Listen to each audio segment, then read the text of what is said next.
We got the friends begging for money. We got lawyers trying to stop people from telling everybody what's going on. We got an good old boy network at work, and I think we're gonna expose that. I'm Jay Lava. I scour the internet so that you don't have to, and we're gonna kick it off with this quote unquote expert and how they talk about how the autopsy is still sealed. Let's get right on into it. Here we go.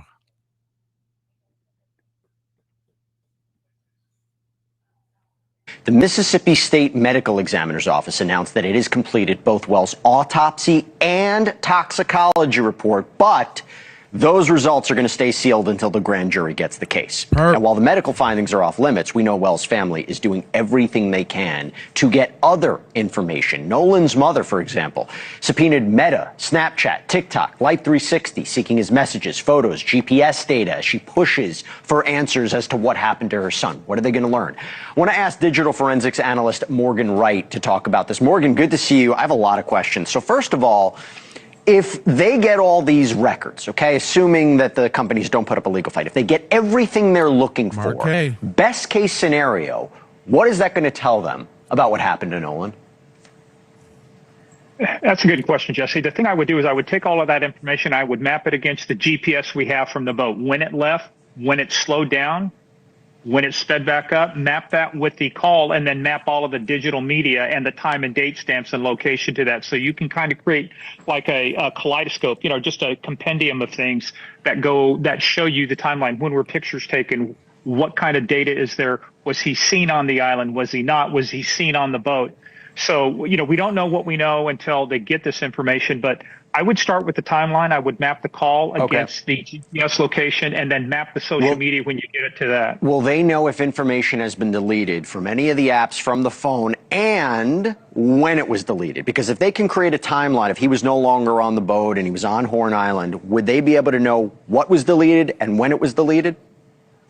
Yeah, there's a couple companies out there. One that a lot of people have heard about, Celebrite. They do do a lot of great work on digital forensics, you know, extraction. So yeah, if as long as it hasn't been tampered with or people haven't gotten in there looking around, that's part of the problem, right? Anytime you go in there, you start changing the footprint of what that device was. You want it in the pristine state, but Celebrite could still, an extraction like that could tell you what was there. And most of the time, depending on the operating system, who logged in and how, could tell you what was deleted, when it was deleted. That would give you some ideas if it was deleted. I'm not saying it was, but if it was, a Celebrite report could give you a lot of good facts. There was news that came out that the family has also issued preservation notices to the family members of Nolan's friends, and I believe investigative agencies as well. My legal point of view, you're putting the pieces in place for a potential lawsuit. I've always wondered, if you go through the lawsuit route, you go through discovery, can they get answers that they may not get through the criminal investigation, the legal investigation, the law enforcement investigation? What kind of data could they get there, and how would that help them in their search for answers? Well, look, yeah, first of all, the preservation notice, when I was a detective, we did the same thing too. It just says don't delete the records, don't do anything. Spoilage is indication of guilt. Mm-hmm. I mean, that can be inferred in a court. So I think so far the families are all cooperating from what the record shows. So, and then what you would look at is look for communications, look for text messages, look for anything that shows contemporaneous texts or communications that might be tied with the disappearance of Nolan, when he disappeared, or was he seen? Did anybody say I saw him? So yeah, there's a lot of stuff you can get. But when you do that, that's a civil suit, right? So you can get a lot of information in discovery in a civil suit, but the grand jury can get a lot more information because they have full subpoena power, including the toxicology, including the autopsy. By the way, I love that our digital guy here almost froze. I mean, it seems almost ironic, but we're good. We got you, Morgan. I want to play you something. This was a big piece of news this week. So Nolan Wells' family hired an audio engineer to review this distress call that was made from the boat that day. I want to play, and I'll tell you what, I'm getting word. Let's just take a break. Stay with me. We'll talk about it on the other side. You bet. Yeah, okay, whatever. I just want y'all to hear how they talking on the other side. You see, also, I wanted to kind of confirm. You remember when we was watching that interview, and we was like, man, look at their body language, this, that, and the third. Where I don't know if y'all seen this, but we got a body language expert that kind of explains the whole thing. Check this out. It's kind of wild. I am a former Army interrogator, human intelligence collector. I was trained by the United States government to analyze your language, body language, posture to identify deception. I did it in the real world through interrogations, through source operations, and through strategic debriefings. I've got tons of certifications. I'm an expert at this. You guys get ready to leave out of there, getting towed out. Yeah. And then where's Nolan in this situation? Well, Nolan was, the last time I saw Nolan was 3 o'clock. Last time he saw Nolan was 3 o'clock. That is critically important information. Right here, he's talking about when his buddy Bart pulls out his buddy Wyatt's boat. So Bart is on one boat and he's pulling out Wyatt's boat. Wyatt's boat is the one that you've heard about was taken on water and sinking, and that's why they had to leave Horn Island. I want you to pay attention to this. To where we're out of all this, all this chaos, because we left at 4:30 and there was still. We left at 4:30. We left at 4:30. Right. This guy just said that the last time he saw Nolan was 3 o'clock. Very specific time. Now, how did he know it was 3 o'clock? Brandon Tatum didn't ask him that. If this was an interrogation, that's a key question I would ask. How do you know it was 3 o'clock? And then where's Nolan in this situation? Well, Nolan was, the last time I saw Nolan was 3 o'clock. 3 o'clock. And Nolan was cradling a girl in his arms. Cradling Katie, a girl. Katie. That's Katie McCormick that he's talking about. Katie McCormick said that's not true, but let's listen. This is at 3 o'clock. This happened at 3 o'clock. And Nolan was sitting there, and the last time I saw him, I looked at Nolan, and Nolan was like shaking his head, laughing. That was the last time I laid eyes on him. But when we were leaving, But when we were leaving, so it would be 4:30, because he's already said we were leaving at 4:30. Nolan was sitting by the boat. Nolan was sitting by the boat. How do you know, Warren, that Nolan was sitting by the boat? The last time you laid eyes on him was at 3 o'clock. It's now 4:30. This is your timeline. Right. Timeline is everything. At this part of the story, he's at 4:30. But he just said less than a minute ago, 2 minutes ago, that the last time he saw Nolan was 3 o'clock. Nolan was. Now let's stop this thing right here. Now you have an expert on this kind of thing. And he's actually telling you that this guy Warren is a damn lie. I am a former Army. I told y'all we wasn't lying. I just wanted to make sure we got other voices on that, because it's exactly what we said about that story not lining up.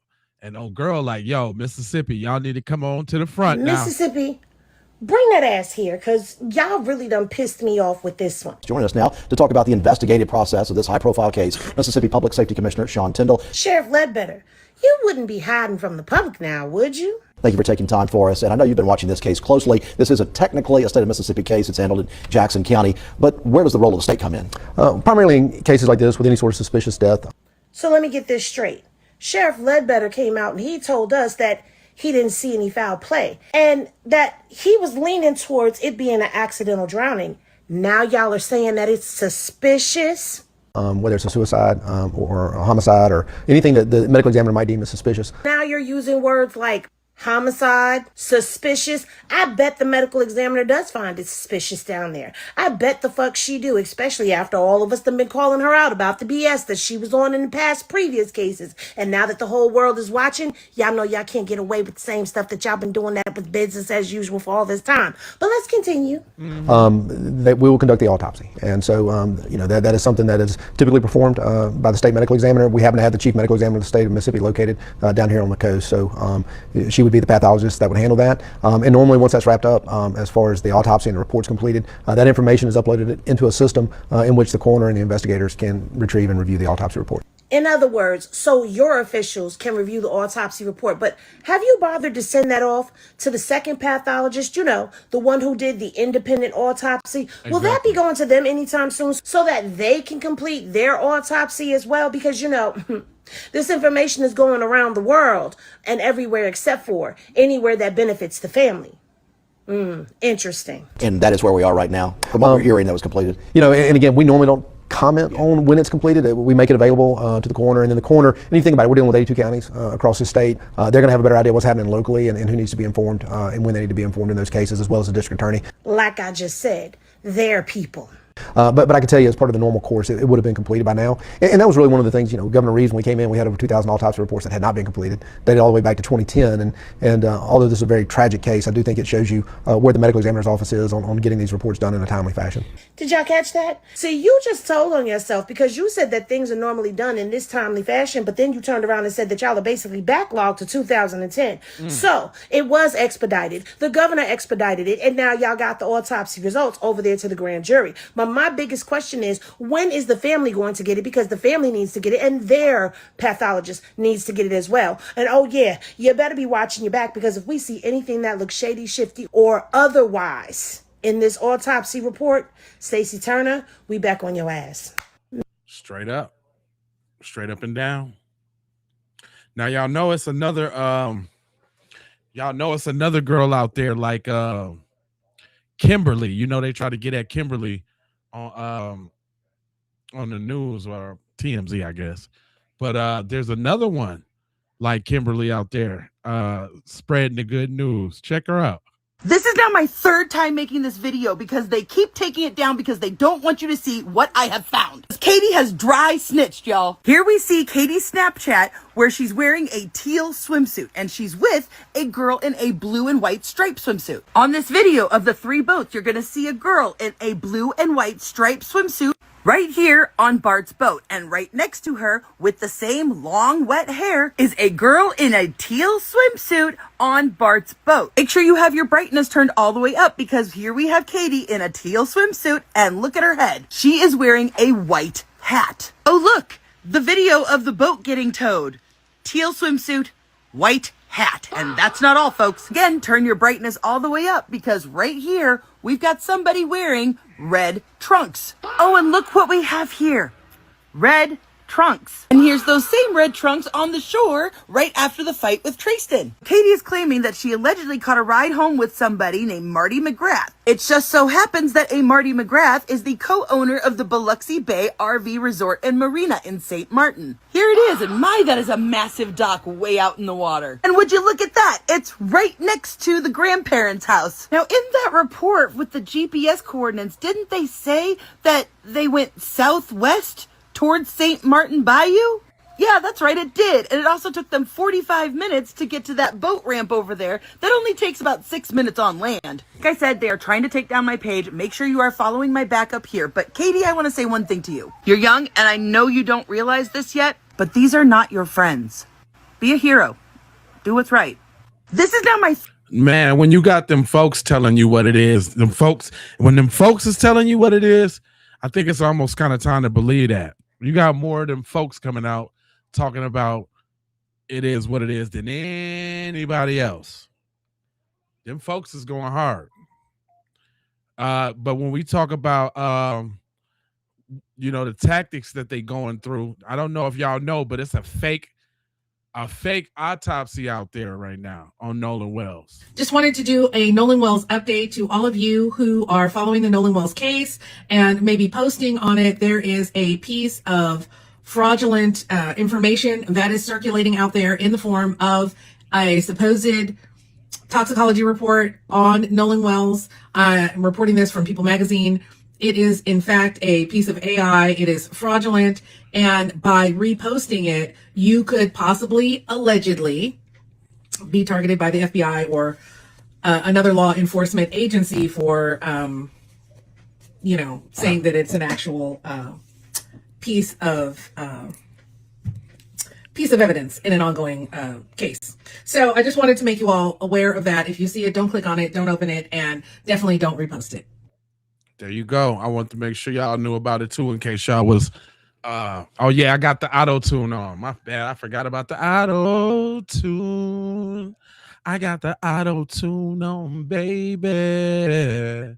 You know I really, really want you. Baby. Let me take that off. I forgot I had that on. I think it pop on every time I turn the mic on. So yeah. But you know what?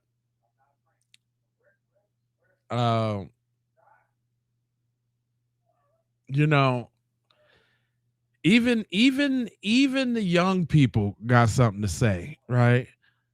Like, you know, I spend a lot of times getting these adult point of views, you know what I'm saying? But I want y'all to hear from what the younger crowd is talking about, man. Like they not stupid either. Check this little conversation. These little young brothers is west of 110 is their podcast. Go check them out. TMZ came out, a whole ABC came out, CNN came out, a whole bunch of people coming out. There's reports. Who's reporting it? The people that are trying to cover it up. This man Nolan, he was highly intoxicated, man. Yeah, so they should have threw his body out. Yeah, so he should have been in the water overboard. First of all, is how many days post him dying? Family getting harassed, mama getting left 1-star reviews. Yep, on her shit. Why? Why? Just because harassment and Just because, yeah, her son died. And it's not And they're trying to cover it up, and I guess we're not allowing them to cover it up. That's happening. And it's taken this long for us to just get the detail that he was in fact drinking. After the audio dropped. Keep it in your mind. They said Nolan was drinking heavily. He was heavily intoxicated. This is from Brandon Tatum's interview with Warren. Out on the island, women, you know, you probably had alcohol. So y'all having a good time. Yeah, of course. And so where's Nolan in this? You know, you guys out there, the friend groups are out there, 3 boats full of people that came out there that seem to be the closest friend group. Right. Where's Nolan in this in comparison to where you and others are at? Well, you know, I had a couple conversations with Nolan that day, and I talked to him and a couple of my other buddies in a group. I was not focused on anyone solely, like looking and pointing anyone out, because there's so many people out there. I mean, I was talking to my friends that I haven't seen in a while from high school. I was talking from people I knew from college. I was talking to, you know, everybody my age, and even people older than us were, you know, over there. Like, I mean, it was just a regular thing. You know, we're all used to this. We've been out to the islands before. My buddies don't just go out to the island on 4th of July, but they go out, you know, every weekend. Like, I fish the islands. I don't just, you know, fish around Horn Island. I fish around Ship Island too. So Bullshit. I'm very familiar with the islands, and no one knows where he went. I feel like it was just a big. I talked to Nolan, and you know, Nolan was drinking. Everybody was drinking. Most of everybody, and. But then he had said that he talked to Nolan and Nolan was fine. So I noticed that he lied twice in the same conversation. I mean, Nolan seemed completely fine every time I talked to him. I mean, Nolan seemed completely fine every time I talked to him. We had just regular conversations, and you know, Nolan was making me laugh. I had a couple conversations with Nolan and Javon, Nolan and my buddy James. So we're gonna. He was heavily intoxicated. We're gonna enter that into the record, right? This is Yeah, how much, legal like, proceeding. This is how much a nigga's life means. Like, to even come up with a reason to be like he's in, whether he was intoxicated or not, it does not matter. Is alcohol illegal in America, Alan? When one of us are They be on the intoxicated, island all the time. what is the rule when one of your homies are intoxicated to the point to where they can't function? Oh yeah, help him. Look out for him. Look Make out for sure him. These you're news dating. articles, one nigga stay sober. These niggas will find any reason to demonize a nigga. TMZ came out, a whole ABC came out. Only reason I popped the music on real quick because it had that little funny little background music in there. I was trying to cover that up, make sure I keep my little remnants of my ad revenue. You know what I'm saying? But yeah, like even the shorties is talking, man. Like nobody is dumb, right, on what's going on out here. But I want y'all to be aware of the snakes too. Look at your boy Don Lemonade. Now he done had these folks all on this show and all of that, and look how he talking. Let's just listen to him. If your goal is to help these teenagers, this strategy is not working. This ain't it. If you're trying, maybe you genuinely think you're trying to help them while you're enriching yourself. In my opinion, it is making more people suspicious, not less. It's creating more noise, more distraction, more arguments around personalities instead of evidence. And yes, I stand corrected. I thought he was talking about Nolan supporters. He's actually talking about the people who made that GiveSendGo. So I stand corrected. And so that's okay. I stand corrected. I question whether all of this serves the interest of these teenagers or the interests of the people building audiences around this case? And that is a fair question to ask. Now that I think he's talking about content creators, because he's saying how content creators are hindering injustice in the Nolan Wells case. So first he tried to come with the parallel of how like the GiveSendGo was going. Now he's talking about us covering the case, which I find is really funny considering who your husband is at the crib there, Don Lemonade. And also, it is very clear evidence of the difference between I don't want to be rude. I could be so rude right now and just rip this man apart. Between a so-called content creator and an actual journalist. Oh, okay, so he's talking about Tatum. Brandon Tatum. Leave the questions to the professionals. Okay, all right, yeah, okay. I give him that. I stand corrected. Like I thought I interpreted the whole clip wrong. I didn't know he was talking about race baiting Tatum. That was kind of my fault. Eh, you know.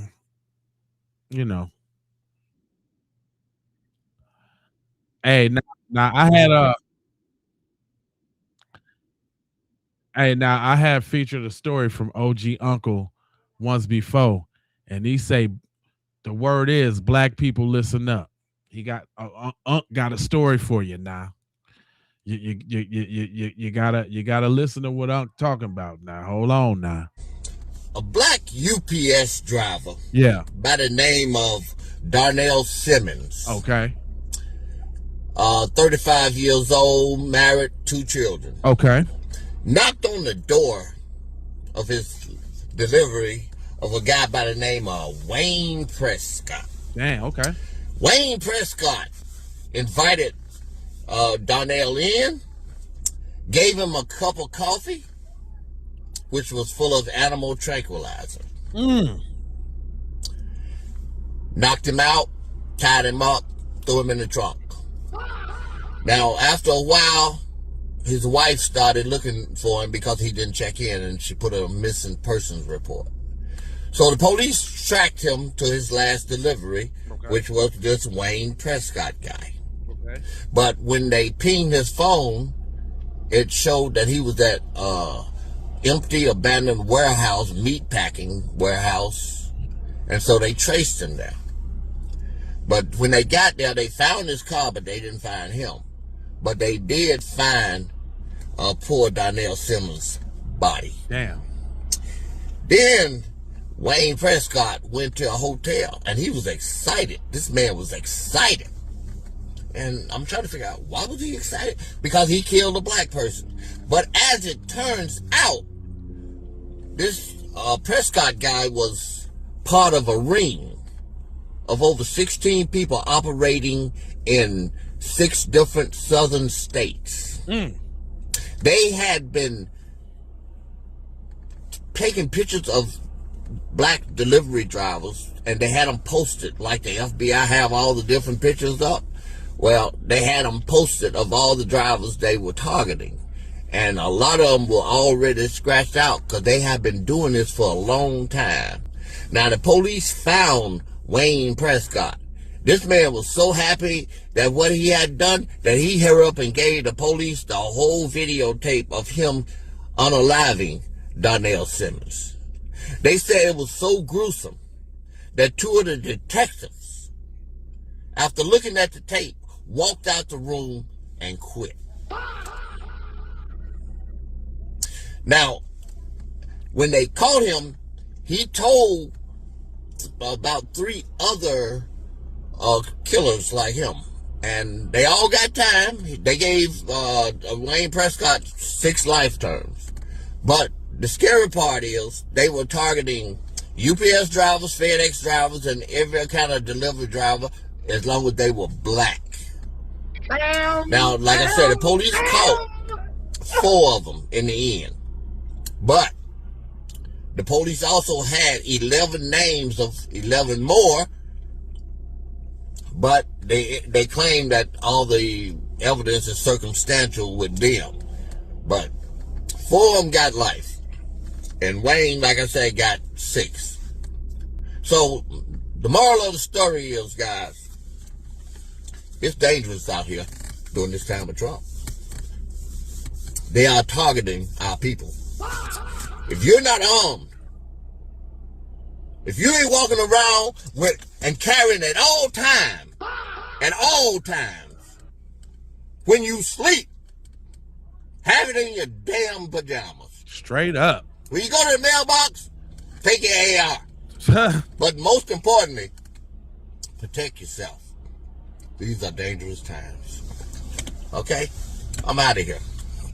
I think that was a very important message from Uncle. Y'all go ahead and give him an applause. Uncle went ahead and broke that down. Yep. Uncle broke that down. That's definitely a message needed. You got to stay strapped and heated because it is going down out here, my mans. Moving right along. Shorty say that them folks know. Everybody know. She say ain't nobody that don't know. Those people already know how Nolan left up out of here. Yep. They know. The authorities know. The coroner's office know. The medical examiner knows. The Coast Guard know. The captain knew.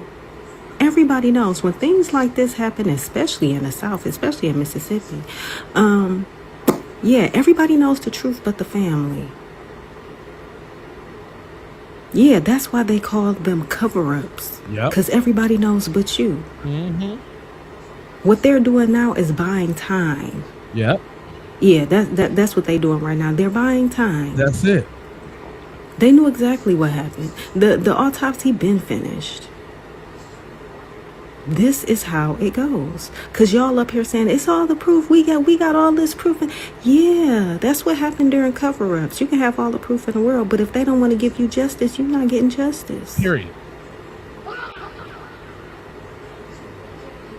Do we not understand? Justice was never meant for black folks. Unless it was locking your black ass up in a jail or a prison. It was never meant for us. They know what happened to him. They said literally on the CTO call, can we cover it up? What are we missing here? See, what they doing now is trying to brainwash and mind fuck you. Make you thinking you crazy, that you're not really seeing or hearing what you're really seeing or hearing. Yeah, we seeing and hearing it. It's a bunch of bullshit. They know exactly what happened to him. Let's stop acting like we don't know this. Those people already know how Nolan left up out of here. I mean, I'm just saying. They know. I'm just saying, stop her when she lying. When she lying, I want to know. Because I felt like they know. That's all we've been saying. And they ain't telling us. That's a part of a cover-up. Period, point blank. And look, this is something that nobody ever really thought of from the beginning. Y'all know how they said they found Nolan? Check this out, though. I'm talking about on how they found him side of the game. Sam here with a Nolan Xavier Wells update, and something that I keep coming back to that is quite curious, things that make you go, is the park ranger who allegedly found Nolan, and he's anonymous. Why would that be anonymous? We know who the people are, the captain from the CTO. We know the United Cajun Navy, Todd Terrell, whatever. We know these people's names. Why do we not know who this park ranger is? And look at this. Somebody sent me this. I'll read this to you. On July 4th, 2026, Horn Island appears to have had limited, non-continuous security coverage despite an unusually large holiday crowd. The National Park Service describes Horn Island as a wilderness destination with no staff, facilities, or communications on the island. I found no public notice showing that a staff checkpoint, lifeguard station, dedicated medical team, or permanent law enforcement post was established there on July 4th. Public reporting indicates that hundreds and possibly thousands of people in many boats gathered around the island. Witnesses describe the heavy boat traffic, strong currents, and conditions becoming more dangerous later in the afternoon. Here is the available evidence, right? Any NPS ranger or marine law enforcement presence was likely patrol-based rather than continuously stationed among the crowd. The Coast Guard and local authorities had regional response capability, but I found no verified public record stating how many boats, officers, or rangers were actively covering Horn Island during the daytime celebration. After Nolan Wells was reported missing that evening, the response expanded into a search involving the Jackson County Sheriff's Department, the National Park Service, the Coast Guard, and volunteer search organizations. A park ranger later located his body on July 6. Investigators subsequently asked attendees for photographs, videos, and eyewitness accounts, which suggests authorities did not possess comprehensive on-site surveillance or documentation of the gathering. So, who is this anonymous park ranger? And they said the rangers only go there in the morning and everything. So there's just so many different questions to ask. But most of all, why are they not naming this anonymous park ranger? Is he real? Is she real? Do they really exist? Because there are no park ranger stations on this island. Uh-oh. Damn. They done got caught in another lie, man. Oh my God, bro. Oh, hell no, man. What the? Uh-oh. They forgot one small detail. What? Who's the park ranger? Why it's an anonymous park ranger? Uh-oh. You know you done messed up, don't you? You know you done messed up. You know you done messed up, don't you? Yes, sir. They done messed up. Look, and just like the people that's in the chat, just yeah. Look at the idiots in the chat. Look. This is what they want y'all to believe, y'all. Listen. Good morning, good evening, wherever you may be in the world. It's Tila. I'm back with another video. Make sure y'all like and share this video out because I'm about to give you a word of why they want you to shut up, because they want us to believe these things. They want us to believe that Nolan Wells washed up on the shoreline, face down perfectly from the tides that threw him in after a 13-hour search with drones and Navy SEAL boats. They want us to believe that, don't they? They want us to believe that Carmelo Anthony walked under a tent with intentions to hurt and unalive someone, and no one did anything to him to make him react the way he reacted. They want us to, don't they? They want us to believe that Daniel Irvin jumped off of a bridge into a lake and accidentally drowned despite. He was very comfortable with swimming in the pool, swimming in lakes. The autopsy report shows my son had an unobstructed airway. So my son did not drown.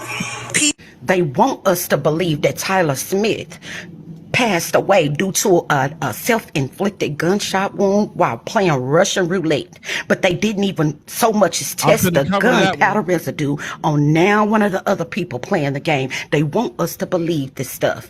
And on the flip side, they want us to believe that Chow had the right to self-defend himself and unalive Cyrus because he ran away from their store and he thought that he stole some or took some from his store. You know what? No justice, no peace. Exactly. Y'all continue on at it, continue to channel, because at the end of the day, all the racial slurs, everything they try to do to demolish and discredit us, it's not going to work. At all. No justice, no peace. And just know this, people. You're close to something. You didn't hear what I just said. God told me to tell you the reason the I can't play that because of the music, but y'all get the message. You understand what I'm saying? But also, I want y'all to there's an aspect of this that that nobody's talking about. Nobody is talking about this this little detail. Hold on real quick. Ain't nobody talking about this, though. Get off your chest, media. They the best. I think it's very telling that Asian Americans are not talking about the Nolan Wells case in the same way that Black Americans are. A mixed Asian kid was murdered, and I'm not seeing anywhere near as much anger from the Asian American community as I. Yeah, Christine Walmsley all by herself, ain't she? What happened to all of that? Stop the Asian hate. The Stop the Asian Hate don't work over here? Thank you, Maurice. I appreciate you, brother. All that Stop Asian Hate don't work over here, huh? Not when you got a little Negro in you, huh? Oh, they can't spread the Stop Asian Hate over there to you because you got a little Negro in you. Too bad, buddy. Wow. Okay. Tell me more. I am seeing from the Black community. I'm not trying to pit communities against each other or try to make people lay claims as to what his identity is. No. What I am saying is the lack of response really shows the kind of purity culture that exists in Asian American communities. From my own experience, unless you are 100% purely Asian, you're basically not Asian anymore. You're something else. And this completely ruins the opportunity for pan-Asian American solidarity. I don't think this started in the United States. I think it stems from many East Asian countries. A lot of East Asian countries push for homogenization, where they expect people to be 100% whatever their country is, be able to speak the language fluently, know all of the mannerisms and all of the different types of food, and like all the different types of food. Be a little bit westernized, maybe speak some English, maybe play the violin or something, but not enough that they lose or dilute their East Asian blood. And I feel like that this cultural standard has leaked into the United States to the point where if someone is half or a quarter Asian. I hate using percentages, but some of you are fucking idiots and don't know how to think outside of that. Then their Asianness is obsolete. Not only should we be pissed off about Nolan Wells' case because he was a child and he was the only Black person in a room full of white people, but he was also the only Asian person too. And I feel like that is not being highlighted enough because Asian Americans are not standing up for him in the same way. If we really want to have a pan-Asian American identity or to understand how we can show up in solidarity for each other, his case is one really good fucking example. And a lot of you are failing. Yo, check this out right here. Damn. Nolan Wells was Blasian. Did y'all think about that? Did y'all think about that at all? Was that even in your memory banks? With a Black father and half Asian mother, the Asian community should be demanding justice for Nolan alongside the Black community. Like Nolan, I too spent my childhood being the only non-white kid in my friend group, and while it certainly felt emotionally and socially unsafe at times to hang out with a bunch of white females, I can't imagine how physically unsafe it is to be the only person of color in a group of white males who are categorically the most violent demographic in the history of humanity. So for any person of color who's friends with white folks, please check out the videos I posted recently talking to a white friend of mine who's done a lot of inner work deconstructing her own internalized white supremacy and racism. If your white friends can't engage with you in this way, they probably aren't that safe for you, and you might want to question whether to continue being close to them, as this incident has shown that being the only person of color amongst a group of white folks isn't safe. May Nolan's family get the justice they deserve. Damn. Even she know it's not safe. That's serious. She kind of just broke that down. Look, she ain't even the only one. She is not the only one. Not the only one at all. Look, even my man's got something to say about it. Nolan Wells was Blasian, with a Black father and half Asian mother. The Asian community should be demanding justice for Nolan alongside the Black community. Do you want to know why they don't? Why? Why Asians are not demanding justice for Nolan Wells? Tell me why, brother. Tell me why. Alongside the Black community is because in Asia, generally speaking, across the board, they view Black people as inferior. A person that is Black presenting will never be accepted as Asian. You, as a woke Asian, should know this more than anybody else. Unless you're going to deny the fact that there is colorism, deep colorism, in Asian cultures, generally speaking. There is not one country in Asia that will look at Nolan Wells and say, that is one of ours. You and I both know this. As a matter of fact, this is what goes on in Asia, specifically in China. Check it out. A museum where they compare savage animals to Black people. Damn.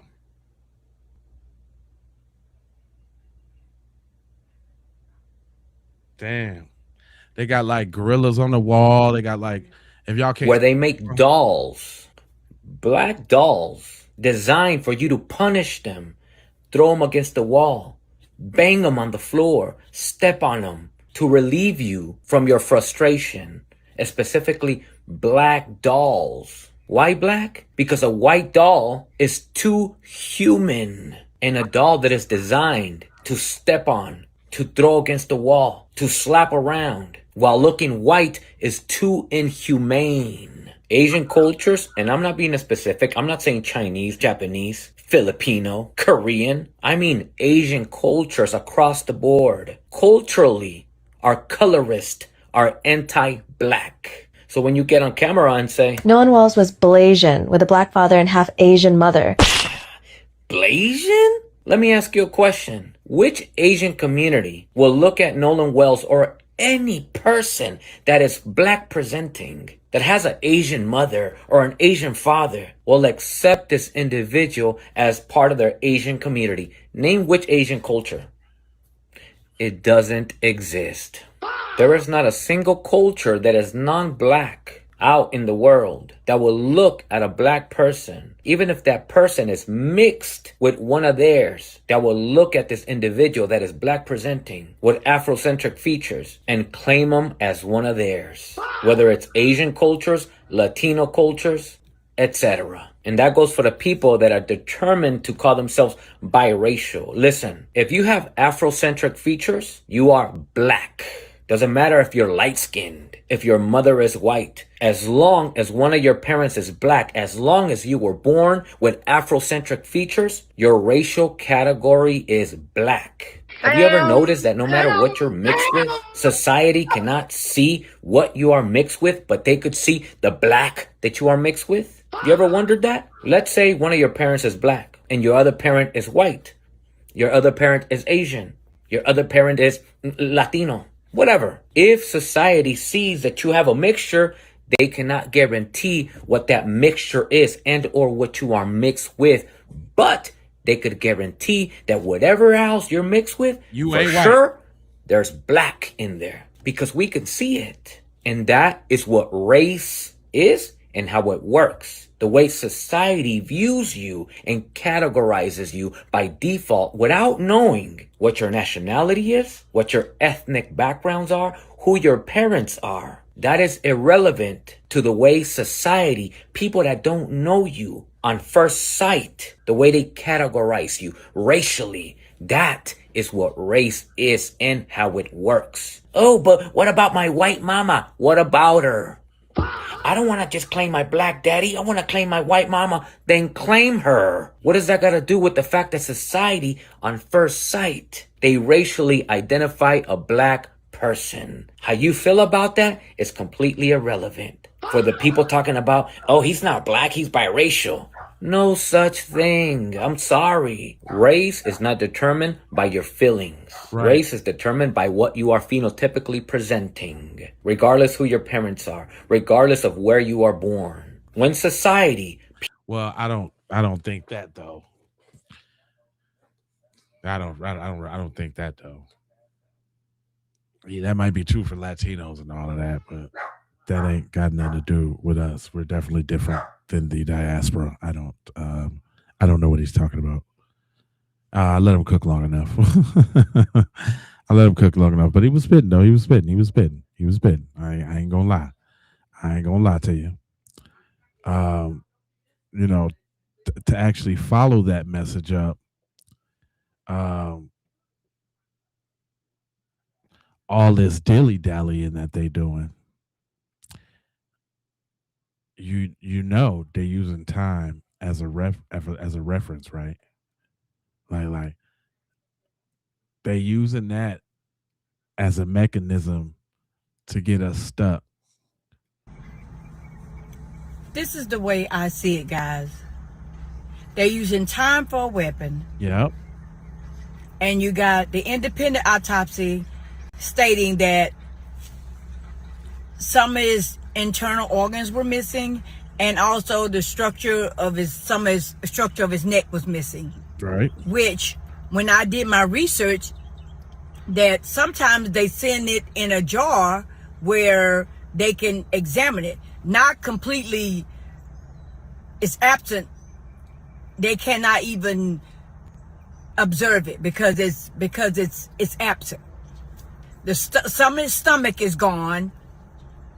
The Mississippi Examiner said that there was no foul play, which the independent autopsy stated that they cannot rule out foul play. And then also they can't observe the lungs because the lungs are missing to even see if he might have drowned. Right. So that would have cleared everything up if they would have been able to examine the lungs and maybe proved that he drowned. But they can't do that because they're absent, they're missing. So I'm thinking that they are really, really trying to cover shit up. Yeah. They are really trying to cover shit up. I don't care what nobody say. And we need justice. We need justice. You need to bring the medical examiner, Mississippi medical examiner in for questioning. You need to bring all the people that's been tampering with evidence. Yeah. Need to be brought in to be questioned. I think they've been tampering with evidence. That's what I think. You ain't lying. Allegedly. Y'all got Auntie out tampering here. with evidence. Y'all got Auntie out here pondering. I don't know what else to say. Yeah. I'm really kind of. I get your Auntie now. But you know what? The truth is going to come out. It is. No matter what, the truth is going to come out. It's going to come out, guys. So you may well get ready. That's, hey, Auntie right. She right. Now, I'm with you when you're right now. But when she's talking about the collusion, I think, we got to go to their people to sum it up for what it really is. This is collusion. Good old boy politics, or the good old boy network. What does it really mean? Let's get into it. Now, if you've lived in the South, particularly a place like Mississippi long enough, you've definitely heard of the good old boy network.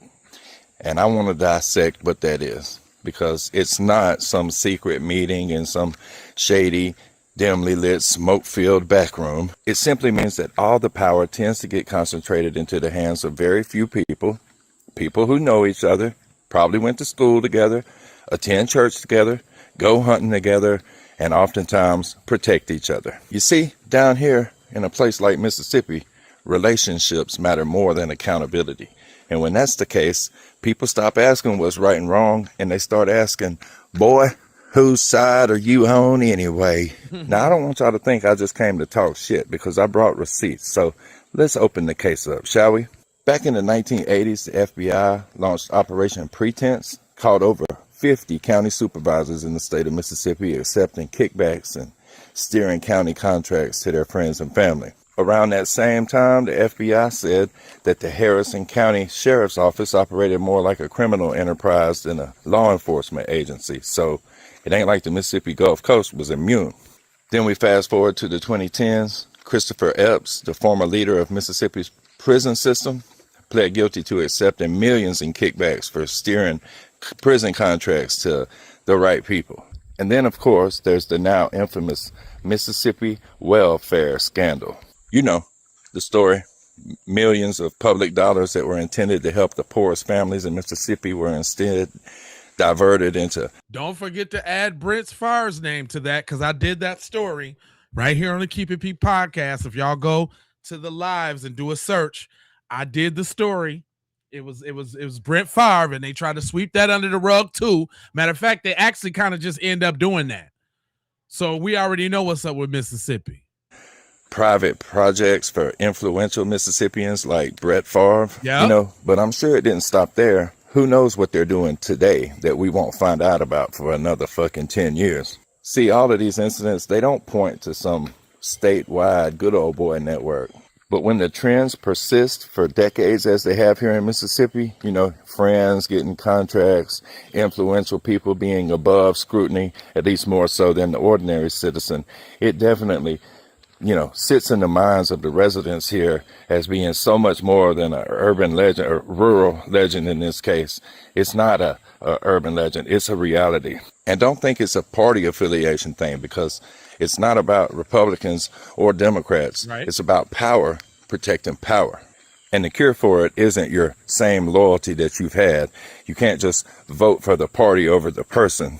The way we fix it is with transparency, with investigative journalism, or even just private citizens like you who aren't afraid to ask uncomfortable questions, especially when the answers make powerful people uncomfortable. Anyway, love y'all. Have a good one. Now that was it. Good old boy politics. I appreciate the breakdown, homeboy. I had to go ahead and give him a follow and a like for that. Like, he just broke that down simply and plain. You know what I'm saying? Just so you know what you're dealing with. and since this broadcast was about they friends begging for money, I definitely want to go over the hypocrisy on every time some black people get some money, it's a problem. But when the YT people get it, all hell. It's all good. Whitney Decker had a fundraiser after losing her 3 daughters that raised nearly $1.3 million. Austin Metcalf's family had 2 separate fundraisers, raising over $800,000.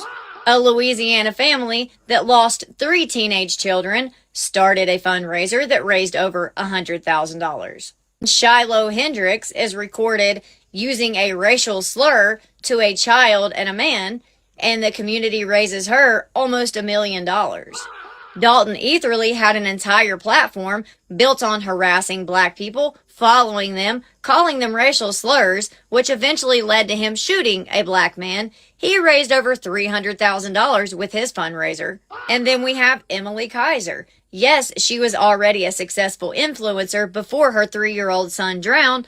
However, there was absolutely no accountability, and she has cashed in on that tremendously. She has stated that her and her husband are now water safety advocates, although her younger son was on a boat with no life jacket. But even through that, people are still able to see her as human, as grieving, and as an imperfect parent. Now, everyone that I just named, do you know what they all have in common? What? Yeah, they're all white. Yep. Every one of them. So why is that humanity so hard to extend to black families? Why is white grief accepted while black grief is interrogated and torn apart for ulterior motives?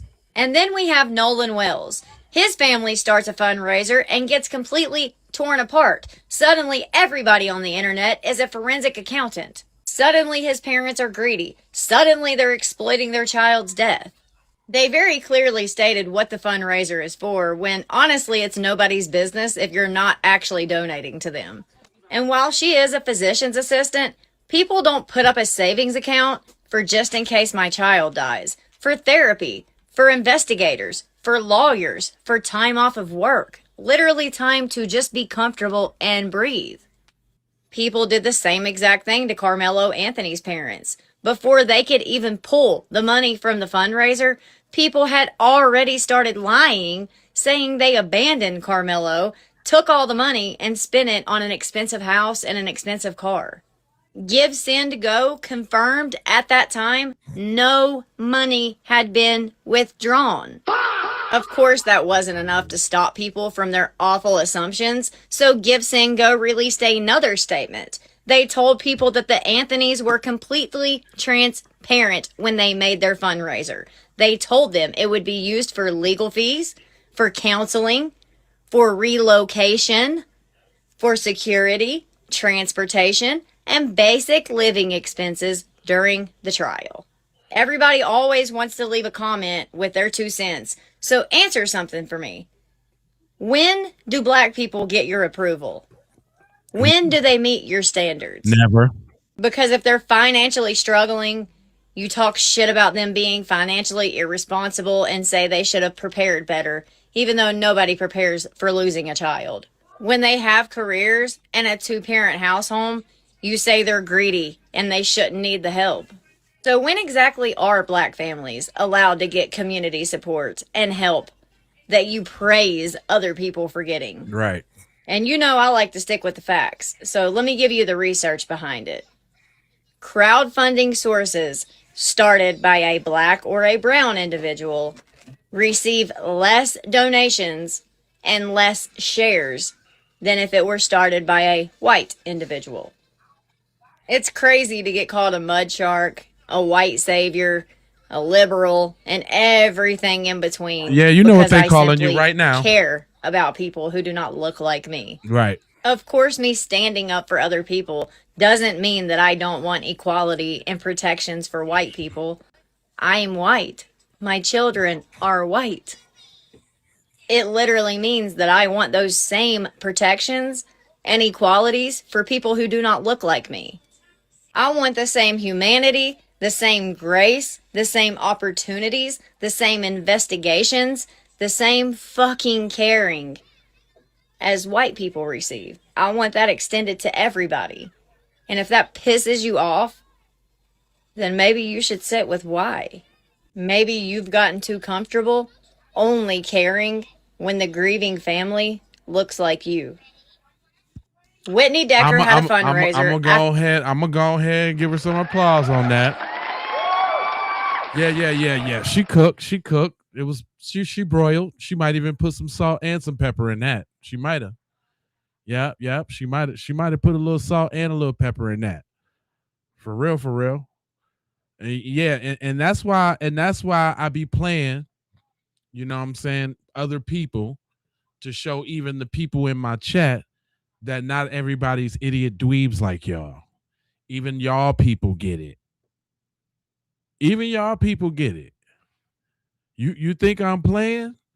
When I be scouring for real. I got a plethora of all type of videos. Just like y'all be talking about that audio. Listen to what she said. Listen to the Nolan Wells audio, the recording of the call to the boat tow company. Don Lemon posted it. So I did listen to it on his page. I had my husband listen to it as well because he has the best hearing on planet Earth. And I have to say, I almost don't believe my ears. And because of that, we listened to it without reading the subtitles so that we wouldn't be swayed by the subtitles and we would just hear what we were actually hearing. So when we did this, I wrote a bunch of Post-it notes with exactly what we heard. Can we cover it up? Yeah, I thought all about that. We heard cover it up for a second time. Ooh, shit. Someone said either I'm thinking or I'm sinking. I think it was thinking though. You killed him. We both heard someone scream, Nolan. He's dead. We both heard the word suspect and oh my God and get the fuck up. I think that was like one of the most clear things that was said in the audio. And we also heard, damn it, Bart. That was very, very clear.